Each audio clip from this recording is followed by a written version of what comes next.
there was a lot of different types of dragons. We had air dragons, water dragons. Let me think. We had like jungle dragons, like they would swing through the trees. Some of them could turn into human. Welcome to Activations with JJ. Today's episode is unique, and you will be hearing from my little blue dragon, Starseed, who's offered to share with the world his past life memories from a time that we believe is Lemuria. I'm sure you can already sense that this is going to be an incredible episode, so let's just dive right in. Hi, my dear soul family. Greetings to you from all over the world. I welcome you here to this podcast episode, which is pretty epic, I have to say. Honestly, I had a lot of going back and forth about whether or not to bring this forward, but I feel like it's in alignment to offer to the world, to offer to you, my audience, a little tidbit, a little snippet of this beautiful young starseed energy that is blossoming on the planet at this time. Now, there are lots of kids all over the place that you can now see on social media sharing about past lives. And my little kiddos are no exception. Many of you are familiar with the reels that I have put out, which feature my little starseed, and I happen to have more than one. And this other one has decided that he would like to share a little bit about his life that he feels was a past life, and decided he wanted to allow it to be on the podcast. So I'm bringing this forward now. It's a little chat that I had with him. It really speaks for itself. I don't feel like there's too much prefacing that I need to give. But I do want to let you know there's a lot of dragon energy in this podcast, and there's a lot of dragon energy in the world right now, especially here in the post Ring of Fire solar eclipse season. We're still feeling those vibes. We're still emanating everywhere. And I want to let you know that I do have a pretty unique offering coming up this week. Most of you know that I am currently in the UK. On the 19th, I will be doing a galactic tour of Glastonbury, and we'll be doing grid work. Who knows exactly what we'll be doing? Because honestly, I set it up and my guides take it away, and we do whatever is in alignment. The Star Mothers come in, the dragons come in. That's on the 19th. On the 20th, for those of you who are not in the UK and are like, oh man, I'm missing out. You're not missing out, because I have a virtual offering. And that is one of the things I want to focus on here, just to kind of give you this little tidbit about my offerings, would be that particular offering, which is an Avalon Starseed gathering on the 20th. That's a Friday. And all the details are below. You can check it out. If you sign up to attend and you can't attend live, you will get a playback. Okay.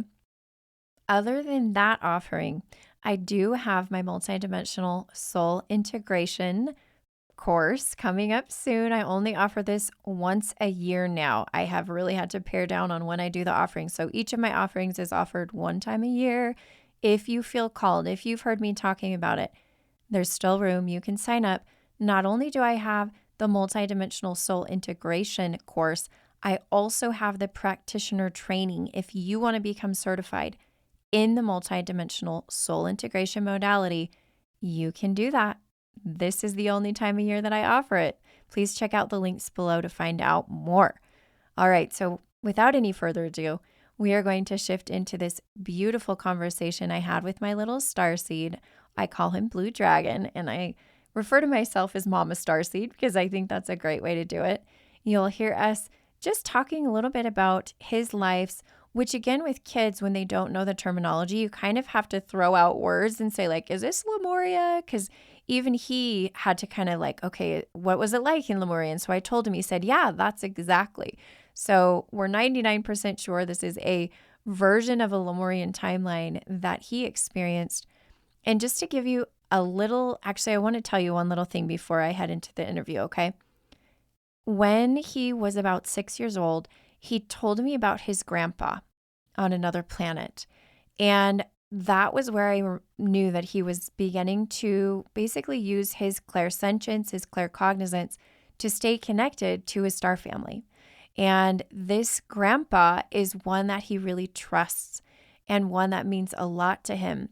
And you'll see him refer to the grandpa here. I know this grandpa is someone he must have a soul contract with. And I'm pretty sure that not only was this grandpa here in this life he refers to in the conversation we had, but probably also a mentor and a guide of his soul. And it's a beautiful thing to connect our children with their soul mentors, their soul family, in addition to us, right? And most likely we're their soul family too. So here is that conversation I had. I hope you enjoy it. Please be sure to comment below. If there's something that you got out of it, I'll make sure to read him those comments because my kids always love receiving back and knowing that something that they said helped someone else. So here is my magical conversation with Blue Dragon. Hello, welcome. This is Mama Starseed, and I am talking to Blue Dragon today. Blue Dragon has some memories that he would like to share, a little bit about where he was before this life, a planet. We think it might be connected to Lemuria, but I'm going to let him share just what he remembers, maybe ask him a few questions, and we'll see how it goes from there. So tell us a little bit about your planet from some things you can remember. What did it look like? So it's kind of like luscious. It's kind of like a jungle, but we had a lot of water. Very rare to find some islands. We kind of had like boat islands. We protected the sea life because they were very nice to us, and we wanted to repay them back. And we had little water buddies that that would help us on our journey through our life. And some people is very rare to get sent to this life now. Like I was one of them. Wow, that's really cool. Tell me about, did you guys do fishing and eat the fish? We never ate the fish. So meat, we didn't have to worry about. Our bodies were different. They didn't need just meat. We ate plant-based meat.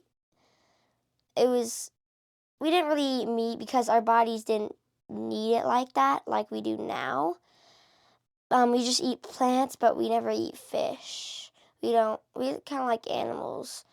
But sometimes if they're already dead because they were really old, we would eat them. Very rare. Interesting. Okay. Tell me a little bit about what relationships were like. Were there families? Were there moms and dads and kids? What was it like? There were, well, there was families, but sometimes you wouldn't, like, say you were alone and you want to get married. You would have water buddies, and then you would just live on your own with your water buddies. Like, you just would have fun and eat with them. They would chat with you. They kind of sounded weird. What was their language like? Do you think you can speak something like it? Hosaki, holy, hope to star.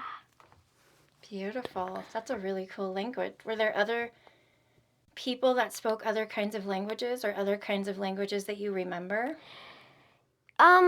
Sometimes, not really, but my grandpa once said that it's not about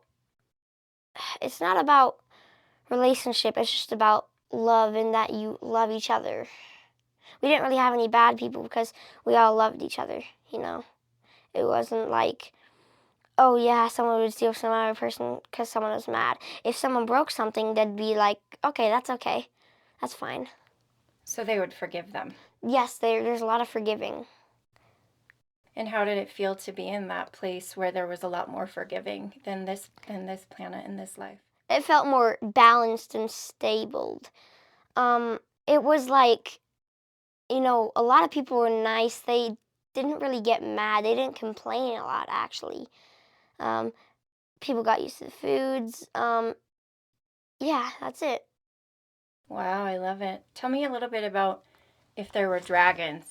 Okay, So the dragons, there was water dragons. You know, there was like China one dragons, like those long ones. Like Chinese dragons, the long, skinny Chinese dragons? There was those ones. They could swim in water. They could make it rain. There was a lot of different types of dragons. So we had air dragons, water dragons. Let me think. We had like jungle dragons. Like they would swing through the trees. Some of them could turn into human. So they were shapeshifters? Yeah, some of them. Well, do you know what their language sound like? Did they have voices that they could speak a language? It was more of just like a glowing sound, like oh. So kind of like a chanting, Like a tone. oh. And then like we would understand them because we know that language. Wow, so did you understand a lot of different languages in this life? Yes, we also had a lot of crystals on the dragons, like on its like scales on its back. On one scale, it has like a crystal depending on what type of dragon it was. And if the dragon passed away, this out of the crystal would come another dragon. So that's how the dragons were going extinct. Wow, so every time one dragon died and left behind a crystal scale, a new dragon would be born out of that one. Sometimes it wouldn't, and it would become just a bunch of dust and it would float away and give us good luck. So how did humans die? Or were you a human? Did you have a body like you have now? We could kind of turn into like tigers, like tails kind of sometimes. That was very rare. My grandpa taught me how to. I couldn't really get the hang of it, and they sent me away to this planet, which that was because I have a purpose here to open portals for dragons to come. Oh. And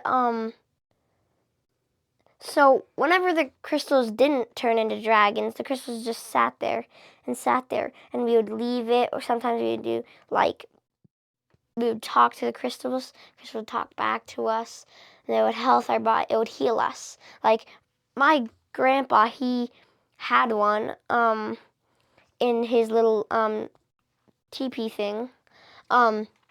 He would heal me and have the crystal talk to me about things and help me throughout my life. So I about grew to the age like 23, 24. And then what happened after that?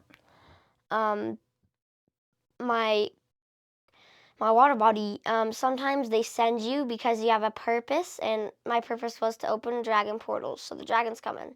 And then they said, you have a special person there, and that is you. Me? Your mom? Yes, they said you have a special person there.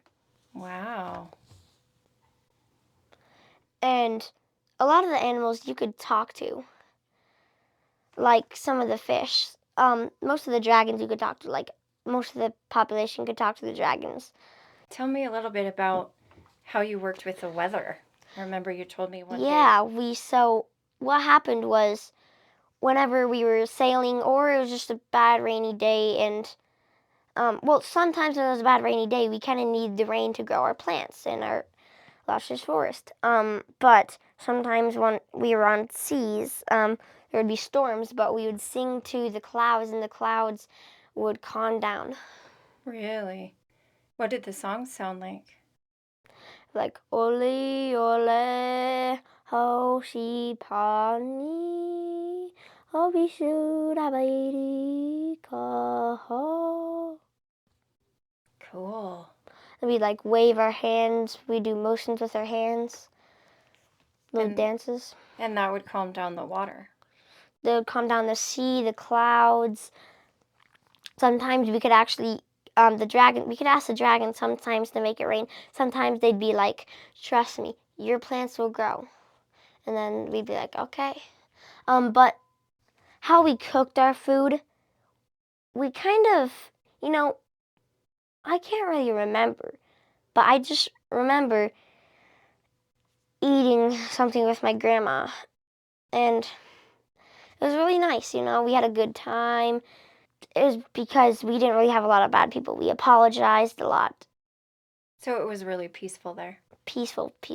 My grandma's house was it had a bunch of flowers, and the flowers would talk to me sometimes. The trees would talk to me, the leaves brushing through the wind. That's amazing. Is there anything else you want to share before we finish? Yes, so fires didn't really happen because it was very, very humid there. We didn't have a lot of natural disasters. Our bodies would tell us when we need something. We could open our third eye sometimes, even. It was mostly when I was around my grandpa. I could open my third eye, and you can see the souls around us. Were they like spirits? Were they like elemental spirits, or what were the souls? What were those spirits? The spirits would protect us from any bad spirits, because sometimes spirits would get mad that they didn't get to live longer, even though they lived a while. What's the average lifespan? The average lifespan, how do I, 200. Do you think you can call your grandpa right now and see if he can answer a few questions I have for him? Like, could you bring him in? I could bring him right now. I just want to ask him if this place is like Lemuria or where it is. Well, I have a question for you. What was Lemuria like? Lemuria was a lot like you're describing, pretty much exactly like it. It was a phase of Earth and a time of Earth, but really it still exists. It's kind of like a parallel dimension of Earth. Does that sound like maybe what it was? Yeah, kind of. It wasn't really parallel. It's like more of out of the galaxy. Is it out of our dimension? Yeah. Oh, okay. There's different versions of it. There are different versions of that same, of Lemuria. Yes. What else does your grandpa want us to know? He's telling me there was little, like, rocks that would, you know, I'm just picturing something in my mind. More of like a star passing our planet every 20 years. I think he told me that every 20 years now there was a star, and he said when I was first born, that star came, and the exact day I was born, the star came, and then that's why he felt like I was special. Ooh, that's cool. And that's why my water buddy sent me here. Because he knew you could open dragon portals? Yes. And why are you opening the dragon portals? How is that helping our time? The dragons spread peace and tranquility. Beautiful.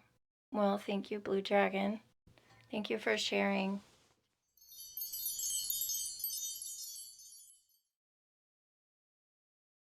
And there you have it. That is the end of this interview with Little Blue Dragon. I hope you enjoyed hearing from the mouth of a child. They are truly going to be our teachers. Can you not feel all these old souls that have come in? So I have a lot more to say about helping these little star seeds develop their gifts. I've had a lot of people ask me, how do I do that? How do we open them up to be able to share their wisdom? And I have some different things in the works that will be coming out over the next little while. But thank you so much for being here to co-create. Thank you for your support of the podcast. If you're listening on YouTube, please be sure to subscribe and like and comment and all the things to interact with us and build this community. I am sending you so much love and reminding you that I am you and you are me and we are we. Until next time.